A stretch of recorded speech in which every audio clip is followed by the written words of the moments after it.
Welcome back to the channel. Today we're gonna wrap everything up. By the end of this video we should have the frame sitting on a stand and I don't know, some foot pegs, maybe toss the engine in there, but lots and lots and lots of little things and just making sure that we have all our parts ordered. Lastly, my dirty sweatshirt here, Wild Moto, check it, there you go. Pretty dope graphic on the back. Down below, check out the Wild Moto shop. I know a couple of you have already snuck down there and bought some, so appreciate that. Next batch is definitely going to be black. Hopefully be wearing some Wild Moto snapbacks in the future as well. Once again, appreciate it. Let's get to it.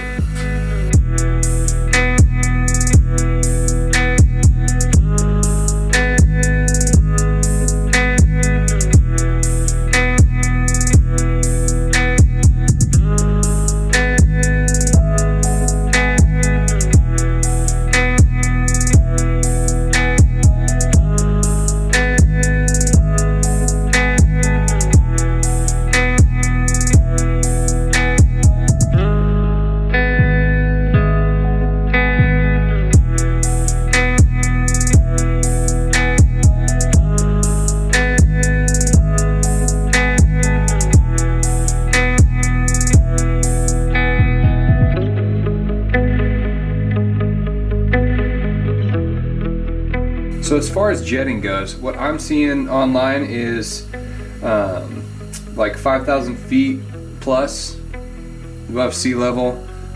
This is what I'm looking at. As far as main jet, they're looking at a 350 and then Pilot 32.5. The new Pilot's 32.5. The old one, it's super hard to tell. It's worn down pretty good, but it looks like 30. The old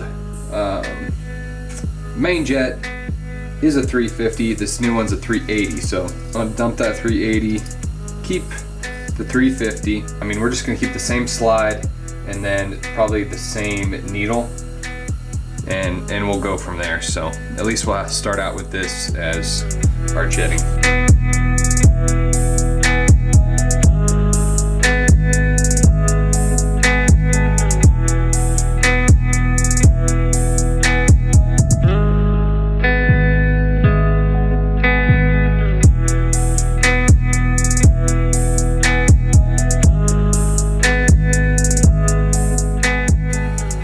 There we have it. Carb's all done up. Carb line's on. We're just reusing the hose on the bottom. And then obviously this one is, you know, we got about 1.5 feet of it. So we'll cut those to length, but for now just leave it. Polished up pretty good. As far as I can tell, just polishing this up with, you know, our good old-fashioned, we got a couple different attachments. This little guy can get into all the crevices, and then just a general polishing wheel. We can pretty much clean up this whole carb, and I don't know, just a few minutes is all. We won't really know until we actually get everything up and running, dialed in, and then we can kind of tinker around.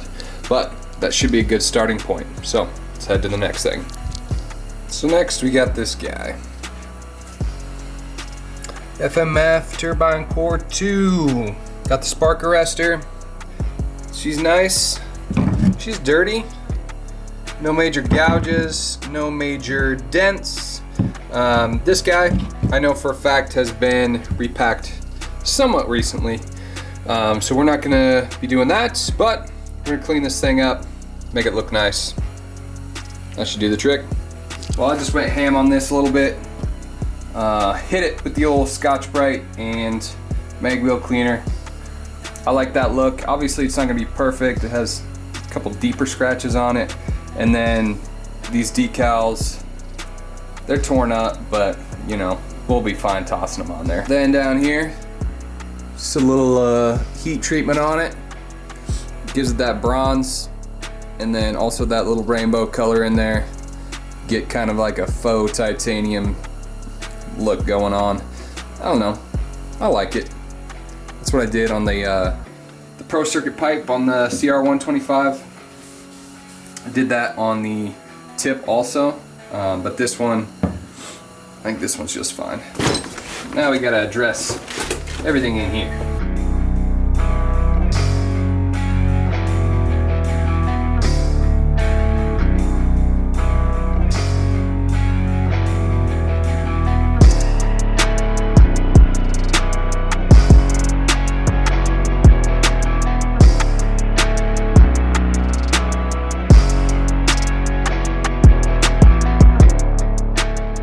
So there you go, that's the last little bit that we had to do. Since we're all finished up, I'm gonna grab that frame off the wall and we'll at least throw some foot pegs on it. What you do?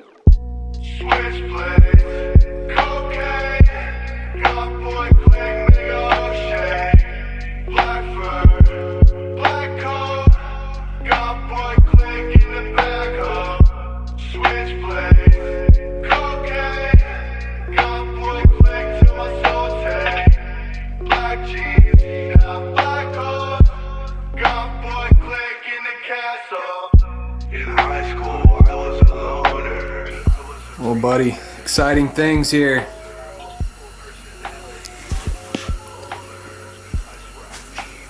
She's looking pretty good. You know what sucks though for you guys? My battery's about to die. So I guess we're just gonna have to hold off till next time. Put that big guy in there. Hopefully get this thing fully built, and hopefully she fires up nice for us. Hopefully we don't have any issues. And all I can say is I cannot wait. So appreciate you guys watching. It was a little bit of a short one. That's just the way she goes sometimes. We'll see you in the next one. Peace.